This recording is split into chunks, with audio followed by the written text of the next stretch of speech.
Good morning, everybody, and welcome back to my channel. It's very early. I left my apartment at 6:30, so it's about 6:45 right now. I have to be at my daughter's at 7. She has a patient at 7:30 this morning. I want to welcome all of my subscribers back today, all of my longtime friends and YouTube family, and all of my new subscribers, which have totaled almost 5,000. So thank you so much for taking the time to watch my videos. I think it was the cabbage, onions, tomatoes, and bean recipe that brought most of you here. So thank you so much for having the confidence in me and trusting that I will bring you good content on a regular basis. That's my goal here on YouTube, to be fun and entertaining and maybe give somebody a little hope and encouragement. That's the best thing that we can do in our lives, is to reach out to others and help others, as much as we possibly can. And in return, we will also receive help. It's just so rewarding and comforting to reach out and help someone and give them a little bit of hope and encouragement, and it just makes you feel better about yourself and lifts one's spirit and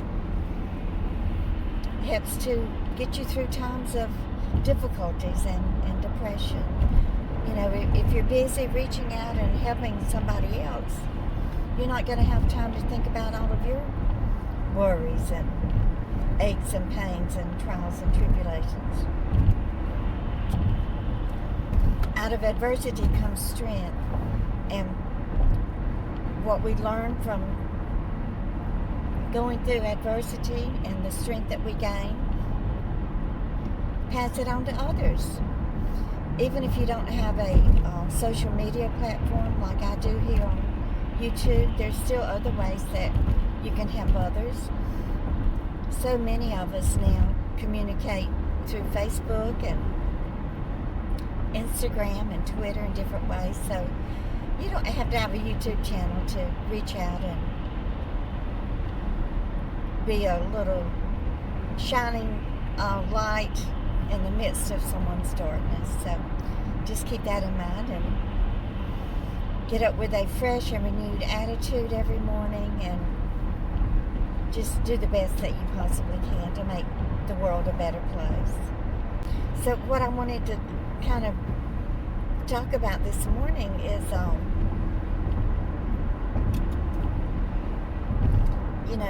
in the world did I do it? Whenever I left this morning at 6:30 and thinking about all of those years and years when I was raising my 2 sons and my daughter, and all of those early mornings that I had. I would get up about I guess close to an hour earlier than the time that I had to wake up my children. So if I had to wake them up at 6:30, I would get up around 5:30 and pour my coffee and go turn on my TV and sit in my chair and drink my coffee and watch the news and get prepared for the day. Then I would go in the bathroom and do my hair and makeup, and then I'd go in the kitchen and I'd start cooking. And after I got myself dressed, then I would go into the bedrooms and wake up my children, and I usually would lay their clothes out the night before. But I did it all, and most of the time I did it all on my own, because my children's father was an alcoholic, and he wasn't always sober, enough to be able to help me, especially at night, because it would be in the afternoon and evenings whenever he would start drinking.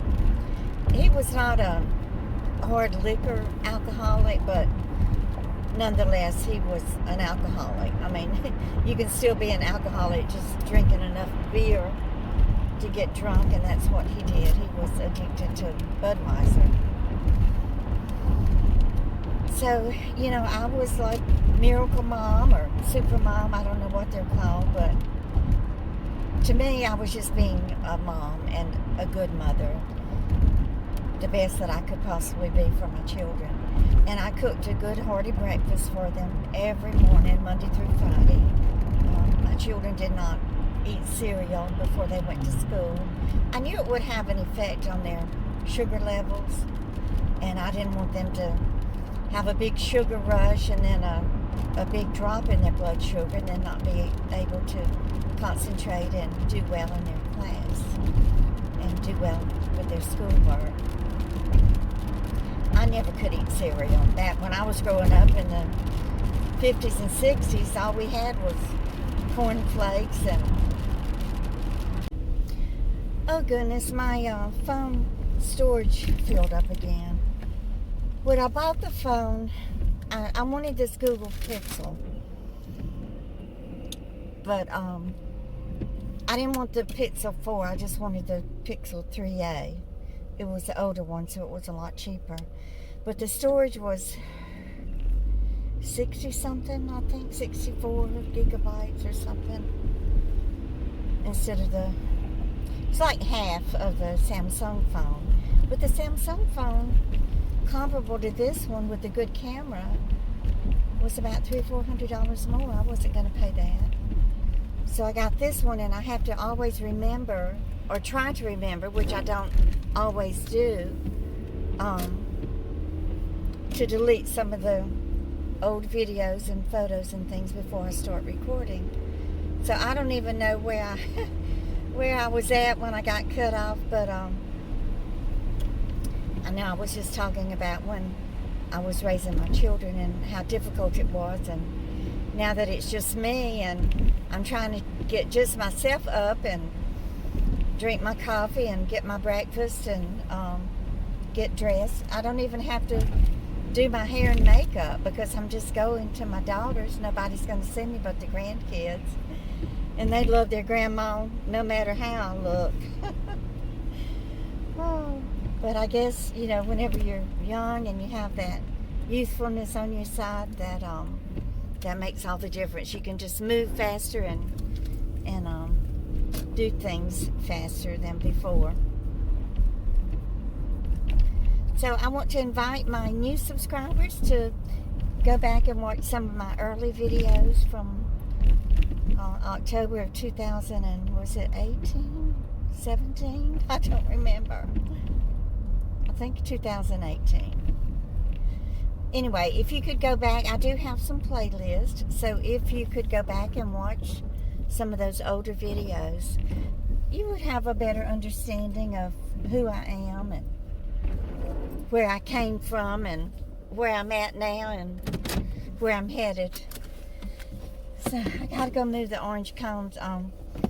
Husani puts orange cones out there so nobody will get his parking spot. Hold on, I'll be right back. So anyway, what was I going to say? Oh, y'all please just be patient with me and know that I will eventually get around to reading your comments, and I'll leave a comment back to you or heart your comment so that you will know that I read it. Also, just leave me a comment, anything that you want to tell me about your life as a young mother and some of the trials and tribulations and challenges that you were met with. I love hearing from y'all, and I love hearing about your life and the challenges that you have overcome, and what did you learn from that. So thank you for being here. Know how much I love you. Please give me a thumbs up on this video. Share my channel with your friends and family and co-workers, not your enemies. And please subscribe, and don't forget to turn on the notification bell. That would just help me out so much. And y'all just keep on coming back. Bye, guys.